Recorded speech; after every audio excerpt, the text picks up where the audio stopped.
Finally Pushpa 2 का teaser जो है वो आ चुका है। जिस तरीके से एक टीजर का काम होता है टीज करके जाना, वो काम बखूबी करती है पुष्पा 2। तो आज हम बात करने वाले हैं इस शॉट का। क्या इस शॉट का इस टीजर के अंदर होना जरूरी था? तो यहाँ पे सोचने वाली बात ये हो जाती है कि इतने बड़े शॉट को इन्होंने इतने आसानी से कैसे रिलीज कर दिया। इस शॉट को तो उनको मूवी के लिए बचा के रखना चाहिए था। और दूसरा क्वेश्चन ये उठता है कि क्या श्रीवल्ली मर जाएगी? और तीसरा सबसे बड़ा क्वेश्चन है इसके विलन को लेके, क्या भानवर को ये लोग चेंज कर देंगे?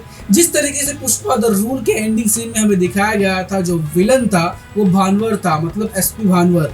लेकिन इस शॉट में बखूबी ऐसा हो सकता है कि इसे चेंज कर दिया जाए, क्योंकि जिस विलन को उन्होंने सेट किया था उस विलन में मतलब पुष्पा जैसी द रूल की जैसी ताकत नहीं दिखती बॉस। आई नो कि बंदे के अंदर दिमाग बहुत ज्यादा है, बट दिमाग तो हमें टाइगर 3 में भी देखने को मिला था, लेकिन इमरान हाशमी साहब ने क्या कर डाला। तो फिर अभी से तरीके let's get exam in boys. तो बॉस जैसे टीजर स्टार्ट होता है तो मैंने सबसे पहले नोटिस किया था वो है माँ गगम्मा को। अब जैसे माँ गगम्मा को आप देखोगे तो उसके ऊपर जो 3 फन वाले नाग बैठे हुए हैं, और जस्ट उसके बाद जो पुष्पा का शॉट आता है, मीन्स ऐसा दिखाया जाता है कि वो जो 3 दाढ़ी वाले नाग है वो जस्ट पुष्पा के पीछे दिखाए गए हैं, मीन्स पुष्पा को कवर करके रखे हैं। तो यहाँ पे अगर आप देखोगे तो यहाँ पे कंप्लीटली क्लियरली मालूम पड़ता है कि ये एक फेस्टिवल है और इसके अंदर माँ गगम्मा की पूजा हो रही है। लेकिन सबसे बड़ा डाउट ये आ जाता है कि यहाँ पे पुष्पा क्या कर रहा है। तो बस देखो, यहाँ पे हमें सहारा लेना पड़ेगा इसके फर्स्ट ट्रेलर का। उसके अंदर हमने पहले ही देखा है कि पुष्पा जो है वो लापता हो चुका है, या कहीं भाग चुका है, या कहीं गायब हो चुका है, या कहीं छुप के बैठा है। लेकिन टीवी पे जो न्यूज आ रही है वो क्लियरली यहाँ पे ये कह रही है पुष्पा जो है अब नहीं बचा है। लेकिन जस्ट उसी के बाद के शॉट में हम देखते हैं कि किस तरीके से पुष्पा जो है एक कैमरे के अंदर कैप्चर होते हुए दिखाई पड़ता है। ठीक यहाँ पे उसके ये बात का सीन हो सकता है कि जस्ट पुष्पा जो है वो अराइव कर चुका है माँ गगम्मा की पूजा के लिए, और जस्ट उसके बाद हमें ये लुक दिखाया गया है। अब रही दूसरी पॉसिबिलिटीज, तो यहाँ पे सुनने में आ रहा है कि श्रीवल्ली जो है वो मर जाएगी। लेकिन यहाँ पे एक बात मैं आपको बता दूं कि ये पॉसिबल नहीं है कि अगर श्रीवल्ली को उन्होंने मार दिया तो पुष्पा तो आधा अधूरा वैसे ही मर जाएगा। मजाक कर रहा हूँ, मतलब दिल पे मत लेना है। तो यहाँ पे देखो, सबसे पहली पॉसिबिलिटी ये हो सकती है कि जैसे ही पुष्पा भाग जाता है तो वो लोग यहाँ पे हो सकता है श्रीवल्ली के पीछे हाथ धोके पड़ जाए। लेकिन इस बात के चांसेस बहुत ज्यादा कम है कि श्रीवल्ली का डेथ हो,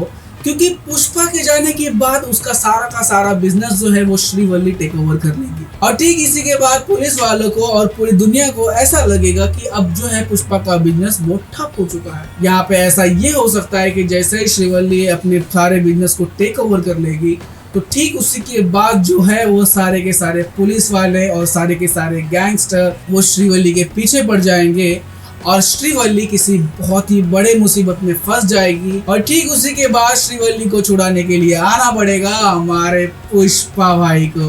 अब रही तीसरी बात, तो क्या इतने बड़े शॉट को इन्होंने इतने आसानी से दिखा दिया, क्या ये ठीक था, या फिर इन्होंने एक ऐसा मोमेंट गवा दिया, मूवी का एक बहुत बड़ा पार्ट स्पॉइल कर दिया कि जिसकी वजह से शायद ये लोग लॉस में पड़ जाए। तो देखो, इट मेक सेंस कि मुझे ऐसा नहीं लगता, क्योंकि ये भले ही एक एंट्री पॉइंट वाला सीन था, इसे रिवील नहीं करना चाहिए था। लेकिन अगर मेकर्स ने इसे ऐसे ही रिवील कर दिया, मतलब अल्लू अर्जुन के बर्थडे के दिन, तो यहाँ पे एक चीज ऐसी हो सकती है कि इनके पास ऐसे बहुत सारे शॉट हो जो कि मूवी को कहीं से भी सरप्राइज करने से नहीं रोक पाएगी। तो बॉस, इसे देखने के लिए कौन कौन एक्साइटेड है मुझे नीचे कमेंट करके जरूर बताना। और यहाँ पे मुझसे अगर कोई डिटेल छूट गई हो तो मुझे नीचे कमेंट में मेंशन करके जरूर बताना। और इसी तरीके के अमेजिंग वीडियोस को देखने के लिए हमारे चैनल को लाइक सब्सक्राइब करना बिल्कुल मत भूलना। तो इसी के साथ मैं लेता हूँ अलविदा और मिलते हैं नेक्स्ट वीडियो में। Bye bye.